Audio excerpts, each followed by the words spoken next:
li muy wax rek ñu solal ko muy mbubu premier ministre ñëpp gis nañ jéego yi nga xam ne mu ngi ko ciy def di ci nekk ak rigueur boo xam ne aussi mais aussi ak souverainisme boo xam ne daf koy incarner di ko porter mu nekk loo xam ne aussi moom mooy suñu talon d'Achille si suñu parti donc man personnellement Khadija Mahécor Diouf je me lève tous les jours di dox di jëm ci 2029 avec Ousmane Sonko comme seul et unique candidat et maa ngi ñaan yàlla mu nangul ñu ko te gëm naa ne suñu liggéeyee dox jëm si loolu yàlla dinañu ko nangul incha allah macha allah amatina solo dañuy jéem a avancer ci même sujet bi Thioune amoon nga ci ay position waaye xëy na rappel bi mën na profiter ñi ñuy teewluwaat ci li xewoon Palais ak tey jii nii njàngat gu am solo gi nga xamante ni soxna Khadija Mahécor Diouf amal na ko ci. man ci forme bi ma position rejoint celle de Khadija et waxoon naa ko fii balaa même Sonko di ci wax j'avais dit daaw principe du mënoo am principe à géométrie variable wala principe par circonstance principe da nga koy gëm même bu ñu la tiimalee bal da nga koy répété bu la laajee sa da moom nga gëm loolu mooy principe donc mënoo par exemple par le passé yaa ngi ci position d'opposition Macky Sall lu mu doon def effectivement loolu dara jaadu aussi maanaam organiser ci palais présidentiel bi ay rencontres politiques c'est pas le lieu idéal c'est pas le lieu fi nga ko war a defee warul am donc mënoo fa def lu ñu tuddee nga présenter fa sa candidat bi nga bëgg a doon mënoo fa woo say militants ñuy tëgg ay sabar mënu nekk parce que le palais présidentiel c'est à l'image de la République donc du permanence du siège le siège parti politique bu ñu amee lu ñuy wax dañ fay dem donc ci cadre boobu sax foofu ñëpp la soxal c'est da nga ko war a dissocier ci mbirum li ñu tuddee appartenance wala couleur politique là je suis tout à fait d'accord avec elle et effectivement loolu même boo nekkee ci nguur waroo ko utal lay parce que soo ko utalee lay rek ñi fa nekkoon nañ ko utal lay te dañuy am dëgg comme yow te Macky Sall mënu ko utal lay même yow tamit mënoo ko utal lay léegi moo tax côté Diomaye à ce niveau invité na leen ñu dem fa même si ils ont dit way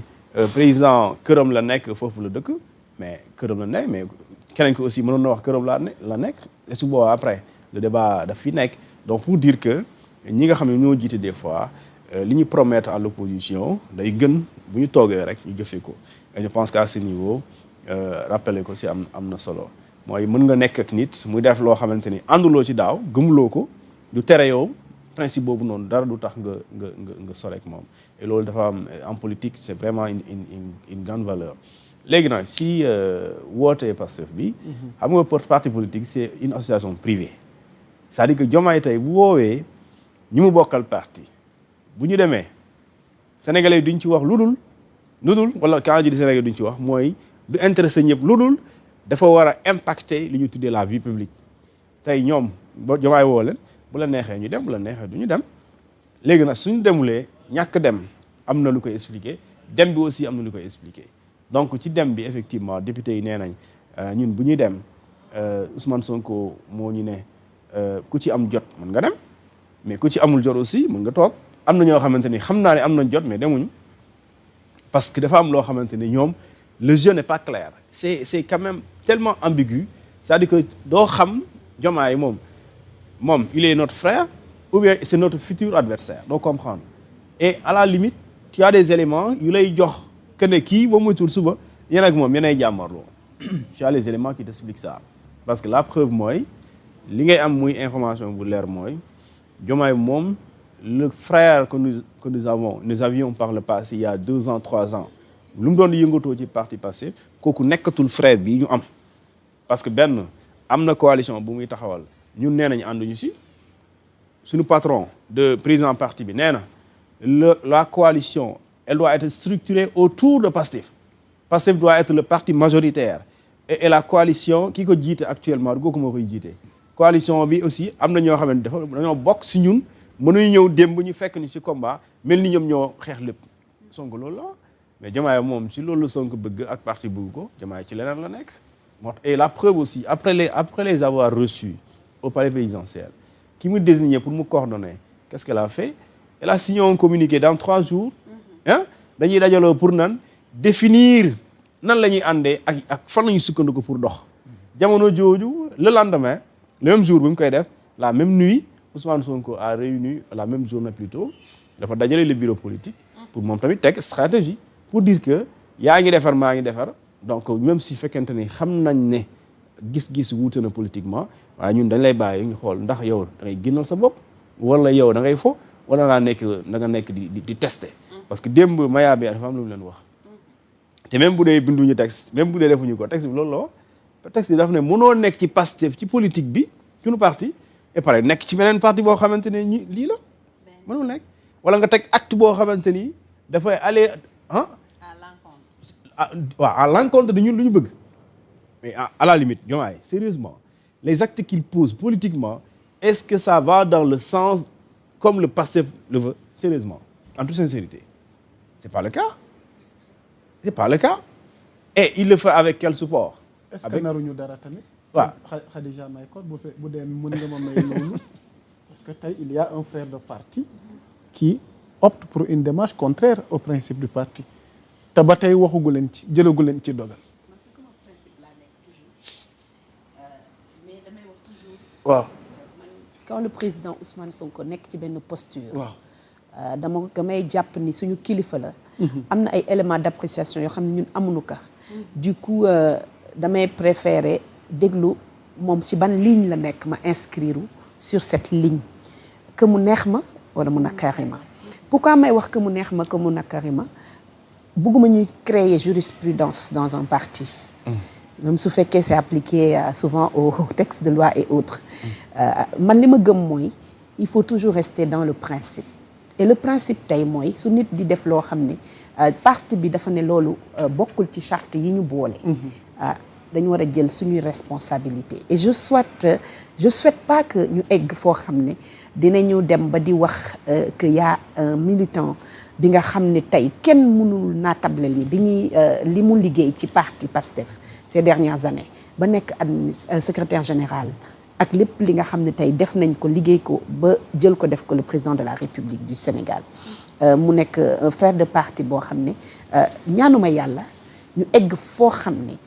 dinañ appliquer les textes parce que les faits sont têtus te dina toll foo xam ne kenn dootu ko layal. donc pour man dañu nekk ci moment bu délicat il faut le dire moment bu décisif mais moment la boo xam ne il faut le gérer avec beaucoup de tact. parce que on parle quand même du président de la République qui est un frère de parti que nous avons accompagné que nous avons ñu nga xam ne dañu participer ci élection wam mu nekk loo xam ne on ne peut pas je suis sûre le traiter comme on aurait pu traiter tout mais ça rappelle aujourd'hui que lenn li gën a difficile dans la vie c'est de prendre des décisions xëy na ku mel ni man su ma nekkoon là où par exemple on devait prendre cette décision de manière froide damay ne carrément texte parti ku ko respecté wu dañ la war a exclure parce que loolu mooy dëgg gi moom kenn mënu ko maquiller kenn mënu ko layal parce que koo xam ne da ngay am ay texte ngeen nekk ni kenn mënul nekk fii nekk fële rawatina ci lépp li nga xam ne parti bi daf ko teg ne coalition bii la ñu bokk c'est constitué autour de PASTEF mu am leneen loo xam ne am na ay textes fondateurs xëy na bu ñu yeggee ci loolu là les responsabilités vont être prises maintenant eggaguñu ci maa ngi ñaan yàlla mu bañ a am mais bu amee ñëpp constaté ko moi je pense que ce sera vraiment la goutte d'eau de trop. Les responsabilités vont venir de qui? Man je ne suis pas à des niveaux de responsabilité dans le parti où je peux dire tey kii dina jël responsabilité tel ou Y ou Z mais li texte yi wax moom ñëpp la war a tënk texte yi dafa ne ku def loo xam ne dafa waroo ak li nga xam ne moom la texte yi teg militants yëpp sur le même pied d'égalité lañ leen war a traiter. Pourquoi may wax loolu suba man Khadija Mahécor su ma xëyee daal di gis benn coalition lambda ma ne dama fay dem dugg est-ce que tey bu boobaa dinañ mën ma tolérer par rapport au fait que damay ne carrément lorsque telle personne l'avait fait voilà le comportement que le parti avait fait donc loolu moo tax c'est très très dangereux de laisser en fait des situations comme ça muy continuer di perdurer donc à un moment il faut dire les choses c'est pas facile et du lu neex kenn mais je pense que plus on va avancer dinañ gën a am ay éléments d'appréciation li may wax toujours actuellement Leewtoo la c'est ça que je pense sincèrement je ne sais pas ndax auto-exclusion lay doon je ne sais pas ndax exclusion venant du parti lay doon mais li ma gëm mooy les principes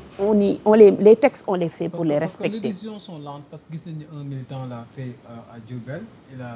il a subi des sanctions conformément au texte du parti mais jusqu'à présent avec l'actuel locataire du palais toujours ñi ngi xaar responsabilité comme ni nga ko waxee sànq. mais je suis d'accord avec vous li ma wax sànq rek laa ci mën a wax que ni dafa am position boo xam ne le président Ousmane Sonko moo ko am mu am ay enjeux yu bari yoo xam ne daf koy gérer actuellement comme on dit il ne faut jamais peut-être confondre vitesse et précipitation et chaque cas peut-être est un cas boo xam ne on ne peut pas le traiter de manière automatique je le dis mais en disant et en rajoutant que su doon man la Khadija Mahécor je pense bien que sama avis la nag personnel ce n'est pas l'avis du parti. su doon yow la j'applique les textes du parti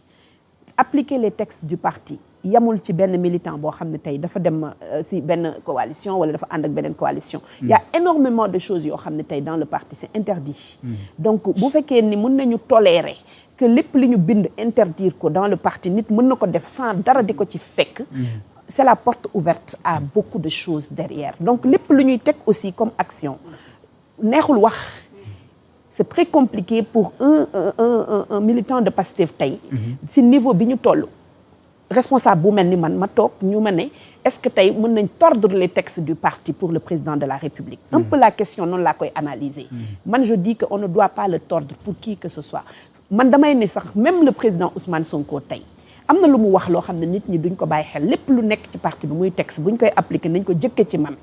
maanaam man mi nga xam ne maay président parti bi boo jigee sangaay nga set subaa su fekkee ni dama def loo xam ne waroon na ak rek su parti bi nañ ma ko jëkk appliquer kon ça nul n'est au-dessus des textes et pour que ay nit di ànd boobu mën a am vraiment fondation bu dëgër li ñu waxante ni moom moo ñu tënk dañ ciy tënku wante bu ñu demee tey ba gis leneen ñun daf ñuy jaaxal daf ñuy metti et loolu mënuñu ko wutal lay te waruñu ko wutal lay. kon bu doon yow la en faisant quoi bu doon yow la tey. li ma wax kay wax naa ko ba pare dama ne. Abdou wax bu egg nga bëgg. wax bu egg nga bëgg. yow li ma wax mënuma wax lu ko ëpp. leer na nañ. cuun balaa maa ñëw ci yow nga yeggali fi nga tolloon balaa ngay daaneel ba soxna Khadija certaines indiscrétions ci xibaar yi ma am. nee nañu. C'est une stratégie peut-être vu qu'il n'est pas n'importe qui dans le parti et dans le pays peut-être ñu may ko nëgëndiku ndax ànd na moo Abdoulaye xam nga ne am na ay waxtaan yi amoon ay médiation yi amoon ngir mu dellu si ndax boobaag léegi ñu bëri seen discours mooy dellu si ci sa njaboot te defe naa nag le président Ousmane Sonko mi jiite Pastef ay jamono xamaloon ne ko nag sa njaboot gaa ngi fii dellu si ci sa famille originelle Thioune peut-être nag on peut me contredire ma bàyyi la nga yeggali. Non dëgg la et je comprends parfaitement madame le maire xam nga la situation elle est tellement délicate la vérité c'est quoi un texte dafa am caractère